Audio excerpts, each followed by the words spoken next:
వాళ్ళు నిజంగా గెలిచామనుకుంటున్నారు. నా దృష్టిలో నిజంగా గెలిచలేదు. వాళ్ళు ఈవీఎంలతోనే గెలిచారని చెప్పి మిషన్లు తప్ప వాళ్ళు నిజంగా గెలలేదు. కోటే గుర్తుపెట్టుకోండి, మనకు 40% వచ్చిన వాళ్లకు 50-60 సీట్లు రావాలి మన దృష్టిలో. కానీ 11 సీట్లు వచ్చాయి. 9% వచ్చిన బీజేపీకి 8 సీట్లు వచ్చాయి. 22-25% వచ్చిన మన పవన్ కళ్యాణ్కి 21 వచ్చింది. 51%, 54% వచ్చిన వాళ్ళకి 134. ఎట్లా వచ్చాయని నాకు కూడా అర్థం కావడం లేదు. అంటే వాళ్ళ ఆలోచన అంతా మిషన్ల మీదే. ప్రజలు నిజంగా ఓటేయలేదు. ప్రజలు నిజంగా దేవుళ్ళు మా జగన్మోహన్ రెడ్డికి ఓటేశారు తప్ప ఎవరికి అయినా కూడా మేము మా ప్రజలు ఎప్పుడు మా నాయకులు కానీ మా కార్యకర్తలు కానీ ఎక్కడ వెనక జరగడం లేదు. ఒక్క పోలీసుతోనే భయపెడుతున్నారు. ఎన్ని రోజులు భయపడతాం పోలీసులకు కూడా. చూస్తూ చూస్తూ భయపడేది కూడా తగ్గిపోతుంది మనకు కూడా. ఎందుకంటే ఎవరు భయపడాల్సిన అవసరం లేదు.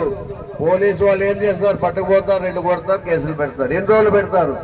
ఆ తర్వాత ఐఏఎస్ ఆఫీసర్లు, ఐపీఎస్ ఆఫీసర్లే భయపడి అల్లాడుతున్నారు. ఇప్పుడు ఆ పరిస్థితి వీళ్ళకి కూడా వస్తాయని సభాముఖంగా తెలియజేస్తున్నాం.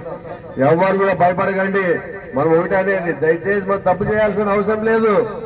వాళ్ళు తప్పు చేశారంటే ఏమిటికి భయపడాల్సిన అవసరం అనేది సభాముఖంగా తెలియజేస్తుందా.